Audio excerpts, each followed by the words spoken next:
Most people get poured in oil panic for a very simple reason. They buy what already looks strong. They chase the fire. They watch gasoline jump. They watch crude spike. They watch energy stocks ripping higher on every screen in America.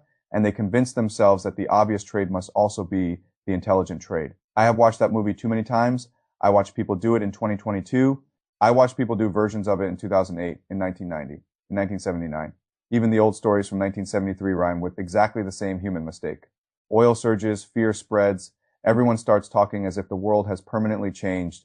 Then the crowd piles into the spike itself and sells the very assets that usually create the most wealth after the panic burns out. That is the mistake.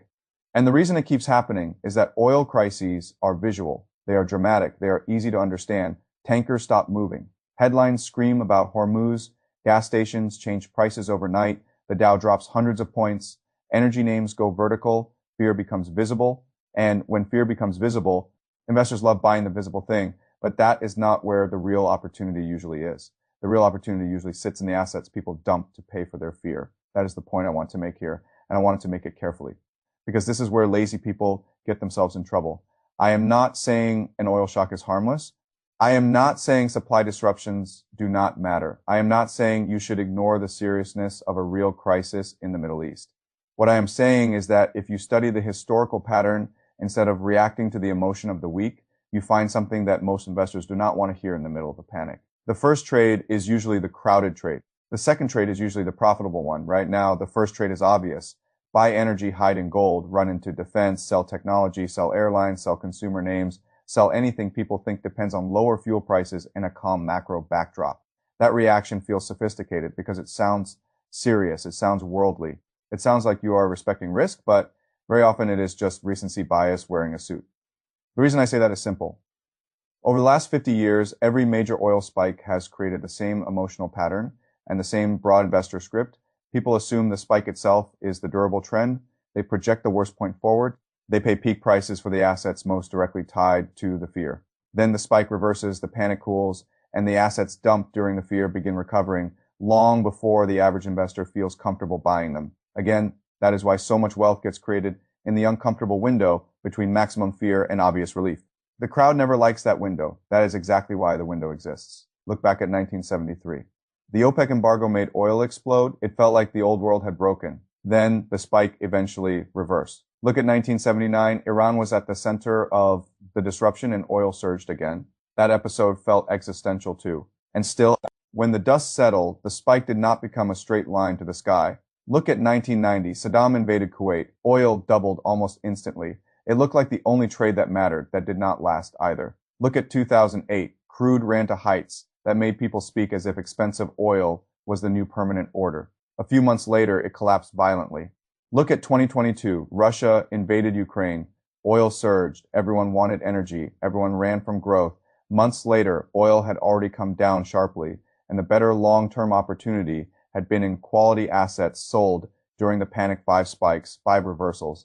That does not mean every crisis is identical. It means the burden of proof is far higher than most people admit when they try to argue that this time, finally, the obvious panic trade will become a wonderful long-term idea after the whole world has already crowded into it. The current crisis certainly looks frightening enough on the surface. Gasoline is up fast, crude ran hard. The Strait of Hormuz matters enormously around a fifth of the world.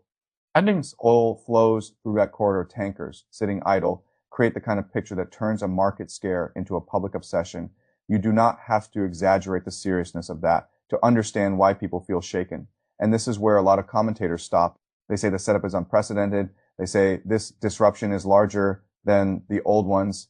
They say strategic reserves are not as comforting as they sound. They say spare OPEC capacity exists mostly on paper if the choke point itself is compromised. Then they leave the viewer with one emotional conclusion. This must be the moment to chase energy at any price. That logic sounds forceful, but it misses the real variable. The real variable is duration. If a disruption is violent but brief, markets do what they have done many times before. Oil spikes, fear overshoots, prices reverse, beaten down assets recover. If a disruption becomes a true months, long economic strangulation, then the story changes and recession risk becomes much more real. That distinction matters because investors do not get paid for reacting to the headline. They get paid for judging whether the headline changes the underlying earnings path of good businesses in a lasting way. And here's the part most people still do not fully appreciate. The American economy is far less oil intensive than it used to be. That is not a slogan. That is the heart of the whole setup. Decades ago, oil hit the economy like a hammer because oil had a much larger share of the economic machine. Today, that share is dramatically smaller. Cars are more efficient. Natural gas displaced oil in many uses. Renewables have grown. Remote work changed commuting patterns. The economy did not stop needing energy, but it became much less fragile to the exact same oil shock. That does not mean oil spikes are painless. It means the mechanical translation from higher crude to deep recession is weaker than it used to be.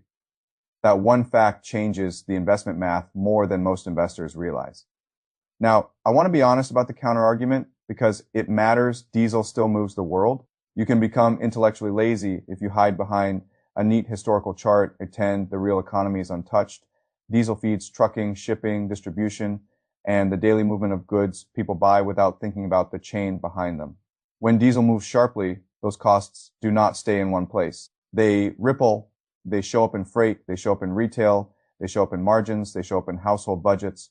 So no, I am not dismissing the pain. I am saying the market habit of selling great businesses first and thinking carefully later is still usually a mistake unless the crisis truly mutates into a durable recession event. That is where people need discipline. In 2022, the market handed disciplined investors a brutal but valuable lesson. Oil ripped. The NASDAQ got hit hard. Growth was treated as toxic. If you had the temperament to buy strong technology assets near the fear, you did not look smart in the moment. You looked early, maybe even reckless. But when fear drained and oil came back down, those beaten down assets rebounded with force. That is how markets work. They do not reward comfort. They reward correct judgment purchased during discomfort. And right now, I think a lot of the best assets are being judged through the lens of oil fear rather than business reality. That is exactly the setup I like. I do not like it because panic is fun. I like it because panic compresses valuation. The market takes a real problem, projects it too far, and then uses that projection to mark down companies that still have real earnings, real cash flow, real balance, sheet strength, and real secular growth behind them. That is the kind of markdown intelligent investors are supposed to notice, especially when the companies being sold are not speculative nonsense. That distinction matters enormously. This is not the technology market of 2000, where fantasy and price divorce themselves from business reality. Many of the growth and semiconductor names being hit in a fear episode today are actual businesses with actual earnings power. Some are trading at valuation levels that look much more like fear pricing than permanent impairment pricing. That is why I do not get excited about buying the thing that everybody already knows should benefit from the crisis. I get excited about buying the thing everybody is temporarily too afraid to price correctly. In this environment, that means looking hard at quality technology and AI-linked businesses that got sold because traders wanted immediate safety and immediate narrative clarity. I understand why people run from them in a scare. They think growth is a luxury in a crisis. They think energy is certainty, but certainty purchased at the top is usually very expensive. And uncertainty purchased in great businesses at the wrong emotional moment is often where future returns come from. The market also has a second force building underneath the surface that people are not discussing enough. There is enormous cash sitting on the sidelines. That money did not disappear. It is parked, cautious, waiting for better visibility, waiting for a signal that peak fear has passed. When that money starts moving, it rarely wants yesterday, as crowded panic trade at yesterday. S panic premium, it wants quality. It wants liquidity, it wants growth at a discount, it wants businesses the market temporarily mispriced while everyone was watching the crisis ticker. That is why the window can close faster than people expect. The best part of the opportunity is usually over by the time the headlines sound safe again. So what would make me change my mind? A long duration closure. A sustained period of oil staying far above normal while feeding broad economic weakness.